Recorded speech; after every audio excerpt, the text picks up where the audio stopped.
Hello class seventh, welcome students. आज हम आपके एसएसटी में पॉलिटिकल साइंस का फर्स्ट चैप्टर स्टार्ट कर रहे हैं जिसका नाम है ऑन इक्वालिटी। इक्वालिटी मीन्स समानता, ठीक है। Before we start the lesson try to answer the questions given below to check your IQ on equality and dignity.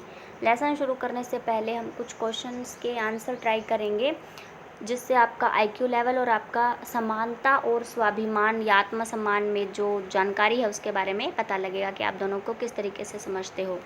Right about various kinds of equality you feel are important for everyone. उन equalities समानताओं के बारे में लिखिए जो आप महसूस करते हो कि वो हर एक के लिए ज़रूरी हैं।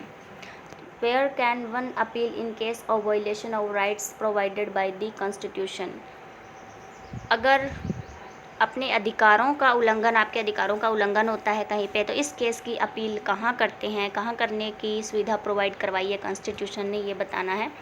नेक्स्ट है, can you recall any incident in your life when your dignity was violated. क्या आप अपने किसी लाइफ के ऐसे इंसिडेंट के बारे में याद कर सकते हो, बता सकते हो जिसमें आपके आत्मसम्मान को ठेस पहुँची हो। How did you feel about it, आपने इस बारे में कैसा महसूस किया। India is a democracy. भारत एक लोकतांत्रिक देश है। As we all know the key elements of a democratic government include people's participation. जैसा कि आप अच्छे से जानते हैं कि एक डेमोक्रेटिक गवर्नमेंट के लिए जो प्रमुख उसके तत्व होते हैं, जो प्रमुख इसके अंदर इसकी एलिमेंट्स हैं वो इंक्लूड किए जाते हैं, वो हैं पीपल्स पार्टिसिपेशन यानी लोगों का योगदान, द रिसोल्यूशन ऑफ कन्फ्लिक्ट झगड़ों का समाधान, एंड इक्वालिटी एंड जस्टिस समानता और न्याय। Equality is a basic feature of democracy. Equality जो है वो एक बेसिक फीचर है लोकतंत्र की, डेमोक्रेसी की, and it influences all aspects of its functioning. और ये क्या करता है, इसके जितने भी सारे फंक्शंस हैं वो इसी पहलू के आधार पर वर्क करते हैं। In this chapter we will read more about equality. इस चैप्टर में हम इक्वालिटी के बारे में और ज़्यादा पढ़ेंगे। व्हाट इट इज़, ये क्या है, why it is important in a democracy, एक डेमोक्रेसी में ये इम्पोर्टेंट क्यों है, एंड वेदर और not everyone is equal in India, कि क्या इंडिया में सब लोग इक्वल हैं या नहीं है। इक्वल राइट टू वोट यानी सब लोगों को वोट करने का अधिकार, समान मतदान करने का अधिकार। In a democratic country such as India, all adults irrespective of their religion, their level of education, their caste and their financial status are allowed to vote. एक डेमोक्रेटिक कंट्री में, एक लोकतांत्रिक देश में जैसे कि भारत में, सारे युवाओं को उनके धर्म पर विचार किए बिना, उनकी एजुकेशन का लेवल देखे बिना, उनकी कास्ट को ध्यान में रखे बिना और उनके फाइनेंशियल स्टेटस यानी पैसे की उनके हालात कैसे हैं, गरीब है या अमीर है, इन सब को देखे बिना उन्हें वोट करने का अधिकार प्राप्त है। This is called universal adult Francis. इसे क्या कहा जाता है, यूनिवर्सल अडल्ट फ्रांसिस कहा जाता है। And it is an essential aspect of all democracies. और ये एक प्रमुख पहलू है, एक महत्वपूर्ण पहलू है सारी डेमोक्रेसीज़ का। The idea of universal adult franchise is based on the idea of equality.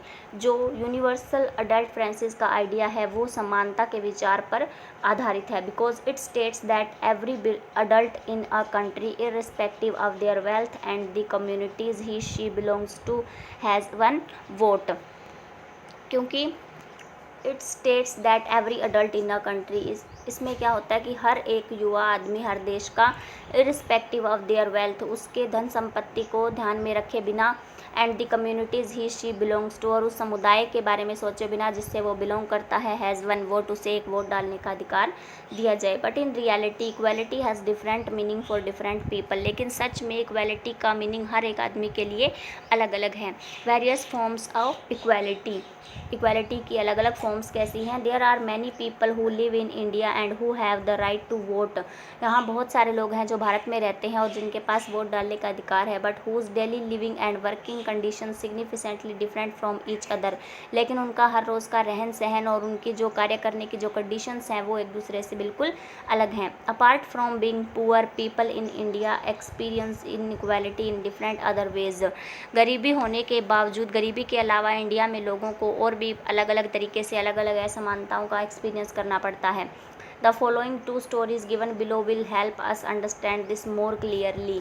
आगे दी जाने वाली 2 स्टोरीज़ के थ्रू हम इससे बहुत साफ तरीके से इस डिफरेंस को समझ पाएंगे। These are real stories and both tell us a lot about the different kinds of inequalities that exist in India. ये रियल स्टोरीज़ हैं और ये दोनों ही हमें अलग अलग तरह की असमानताओं के बारे में बताएंगी जो कि इंडिया में फैली हुई हैं। The caste system is one of the more common forms of inequality found in India. Caste system जो है, जाति प्रथा जो है, वो एक बहुत ही कॉमन फॉर्म है जो कि असमानता की भारत के अंदर पाई जाती है। इन रूरल इंडिया, ग्रामीण भारत में caste identity is something that, caste जो आइडेंटिटी है वो पीपल प्रोबेबली लर्न और एक्सपीरियंस्ड वेरी यंग। इस बात को, जाति प्रथा जो है उसे लोग बहुत ही जल्दी और बहुत कम उम्र में ही एक्सपीरियंस कर लेते हैं और जान लेते हैं। However in urban India some think that people no longer believe in caste. जबकि शहरी इलाकों में समथिंग, कुछ लोग सोचते हैं कि लोगों को कास्ट में ज़्यादा बिलीव नहीं करना चाहिए। The first story is about the experiences of a Dalit child attending school.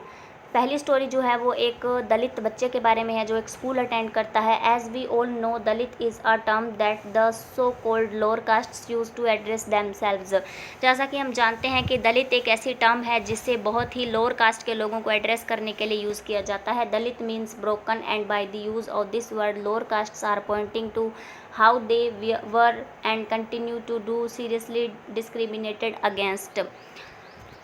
दलित का मीन्स यहाँ पे ब्रोकन होता है by the use of this word. इस वर्ड का यूज़ करने से lower caste are pointed, lower castes को पॉइंट किया जाता है टू हाउ दे वर, कि वो कैसे हैं, and continue to be seriously discriminated against, और उन्हें किस तरीके से सीरियसली बार बार उनके साथ पक्षपात किया जाता है। Om Prakash Valmiki is a prominent Dalit writer. Om Prakash Valmiki एक फेमस, एक महत्वपूर्ण दलित राइटर थे। In his autobiography Joothan he writes, I had to sit away from the others in the class. अपनी आत्मकथा जूठन में उन्होंने लिखा है कि वो I had sit away from the others in the class, कि मैं अपनी क्लास में बाकी लोगों से दूर बैठता था, and that too on the floor, ठीक है। तो ओम प्रकाश वाल्मीकि जी कहते हैं कि मैं बाकी सारे स्टूडेंट्स से अपनी क्लास से अलग बैठता था और यहाँ तक कि वो फर्श पर बैठते थे। The mat ran out before reaching the spot I sat on. Mat जो थी, चटाई जो थी, वो सिर्फ वहीं जहाँ वो बैठते थे उस स्पॉट के पास पहुँचते पहुँचते ख़त्म कर दी जाती थी। Sometimes I would have to sit way behind everybody right near the door. कई बार तो मतलब मुझे सब लोगों के पीछे बिल्कुल दरवाजे के पास बैठना पड़ता था। Sometimes they would beat me without any reason, और कई बार वो मुझे बिना किसी रीज़न के भी पीट देते थे। When Om Prakash was in class 4th the headmaster asked him to sweep the school and the playground. जब ओम प्रकाश चौथी क्लास में थे, 4th में थे, तो उनके हेडमास्टर ने उन्हें पूरे स्कूल की सफाई करने के लिए कहा और प्ले ग्राउंड की भी। He writes, the playground was very larger than my small physique could handle and in cleaning it my back began to ache. उन्होंने लिखा कि प्ले ग्राउंड बहुत ही बड़ा था और उनका जो शरीर था, जो फिजिकल फिटनेस थी, वो बहुत ही छोटी थी, क्योंकि वो 6th क्लास के एक बच्चे थे, ठीक है। और ये चीज़ वो हैंडल नहीं कर पा रहे थे और उस पूरी क्लीनिंग में उनकी कमर में दर्द शुरू हो गया था। My face was covered with dust. मेरा पूरा चेहरा डस्ट से भर गया था। Dust had gone inside my mouth, और डस्ट मेरे मुंह में भी चली गई थी। The other children in my class were studying and I was sweeping. मेरी क्लास के बाकी बच्चे पढ़ाई कर रहे थे और मैं झाड़ू लगा रहा था। हेडमास्टर वो sitting in his room and watching me. Headmaster sir अपने क्लास में बैठे, अपने रूम में बैठे और मुझे देख रहे थे। I was not even allowed to get a drink of water. मुझे एक ड्रिंक मतलब पानी पीने के लिए जाने की भी परमिशन नहीं थी। I swept the whole day from the doors and windows of the school rooms. मैंने पूरे दिन सफाई की स्कूल रूम्स के विंडोज़ और डोर्स की भी, यानी खिड़की दरवाज़ों को लेकर फर्श तक सारी सफाई की। The eyes of the teachers and the boys सा दिस स्पेक्टिकल। और टीचर्स और लड़कों की आंखें ये सब नज़ारा देख रही थी। Om Prakash was order to sweep the school and the playground for the next couple of days and this only came to an end when his father who consistently passed by one day. Om Prakash को हमेशा मतलब school साफ़ करने का और playground साफ़ करने का ऑर्डर अगले कुछ दिनों तक लगातार मिलता रहा, और इसका अंत तब हुआ जब एक दिन उसके पापा वहाँ पर संयोगवश वहाँ आ पहुँचे, वहाँ से गुजर रहे थे।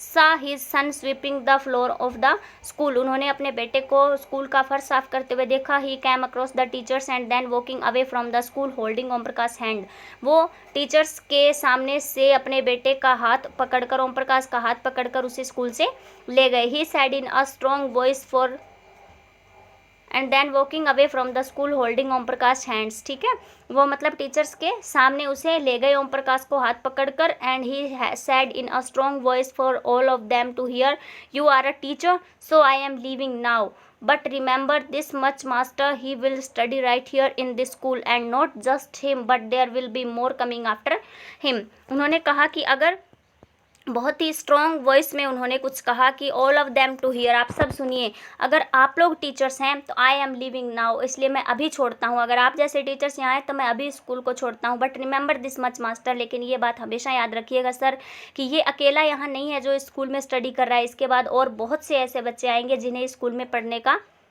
मौका मिलेगा। In your opinion, why Om Prakash Valmiki was being treated unequally by his teacher and his classmates? अपने ओपिनियन से बताना कि ओम प्रकाश वाल्मीकि को किस तरीके से उसके टीचर्स और क्लासमेट्स इनइक्वली से यानी असमानता से ट्रीट करते थे। Imagine yourself as Om Prakash Valmiki and write 4 lines about how you would have felt if you were in the same situation as him. Imagine करिए कि आप ओम प्रकाश वाल्मीकि की जगह है तो आप 4 लाइनें लिखिए और बताइए कि आपके साथ अगर ऐसा होता, आप अगर ऐसी सिचुएशन में होते तो कैसा महसूस करते। अब है second story. The second story is based on a true incident that occurred in one of India's large cities and is commonly seen in most parts of the country. Second जो story है वो एक true incident, एक सच्ची घटना है जो कि इंडिया के बड़े शहरों में से एक में घटित हुई थी, जो जैसा कि इंडिया के ज़्यादातर हिस्सों में कॉमनली देखा जा सकता है। It is a story about mister and missus Ansari who were looking for a rented apartment in the city. ये स्टोरी मिस्टर और मिसेज अंसारी के बारे में है जो एक शहर के अंदर किराए पर घर देख रहे थे। As they had the money, जैसे कि उनके पास पैसे थे, so paying the rent was no problem, इसलिए किराया देने में उन्हें कोई प्रॉब्लम नहीं थी। They approached a property dealer to obtain assistance to find a place, वो एक प्रॉपर्टी डीलर के पास पहुंचे ताकि उन्हें वो जगह खोजने में थोड़ी मदद मिल सके। The dealer told them that he knew about several apartments that were available on rent, तो डीलर ने उन्हें बताया कि वो ऐसे बहुत सारे अपार्टमेंट्स जानता है जो किराए पर अवेलेबल हैं। As they visited the first apartment the Ansaris liked it very much and decided to take it, जैसे ही वो पहले अपार्टमेंट पहुंचे अंसारीज को वो अपार्टमेंट बहुत पसंद आया और उन्होंने इसे किराए पर लेने का फैसला किया। However when the landlady came to know their names she made an excuse that she could not rent the house to someone who ate meat because the entire building did not have any non vegetarian residents. लेकिन जैसे ही जब वो landlady ने उनके नाम पूछे तो उन्होंने एक बहाना बनाया कि वो she could not rent the house to someone who ate meat, वो ऐसे किसी इंसान को अपना घर किराए पर नहीं देगी जो मांस खाता हो। बिकॉज द एंटायर बिल्डिंग, क्योंकि उस सारी बिल्डिंग में रहने वाले सभी लोग क्या है, नॉन वेजिटेरियन है। Both the Ansaris and the property dealer were, Ansaris और प्रॉपर्टी डीलर दोनों लोग surprise to hear this because they could smell fish being cooked in the neighbours house, ये सुनकर सरप्राइज्ड हुए क्योंकि उन्हें अपने पड़ोसी के घर से यानी उसी बिल्डिंग के पास वाले घर से मछली की स्मेल आ रही थी। The same excuse was repeated in the second and the third apartment, same excuse second और थर्ड अपार्टमेंट में भी रिपीट किया गया। Finally, the property dealer told them that probably they might want to change their names and call themselves Mr. and Mrs. Kumar. आखिर में property dealer ने उन्हें सुझाया कि उन्हें अपना नाम बदलकर मिस्टर और मिसेस कुमार रख लेना चाहिए। The Ansaris did not agree to do this and decided to look for some more apartments, लेकिन अंसारीज ने ऐसा करने से मना कर दिया और उन्होंने कुछ और अपार्टमेंट्स देखने की कोशिश की। Finally it took a whole month of looking at apartments before they could find a landlady who become ready to provide them a place on rent. Finally उन्हें पूरा 1 महीना बीत गया अपार्टमेंट खोजने में और आखिरकार उन्हें एक ऐसी लैंडलेडी मिली जो उन्हें किराए पर घर देने के लिए तैयार हो गई। In your opinion why the Ansaris were being treated unequally, अपने ओपिनियन से बताइए कि अंसारीज के साथ असमानता का व्यवहार क्यों किया गया। Why would you do if you were in the Ansaris position, what would you do, आप क्या करते अगर आप अंसारीज की जगह होते। And could not find a place to live, अगर रहने के लिए कोई जगह नहीं खोज पाते। Because some people did not want to live next to you because of the religion you practise, क्योंकि वो लोग नहीं, आपके धर्म की वजह से आपको वहाँ नहीं रहने दे रही हैं। अगर ऐसा आपके साथ होता तो आप क्या करते। Okay, thanks and have a nice day students.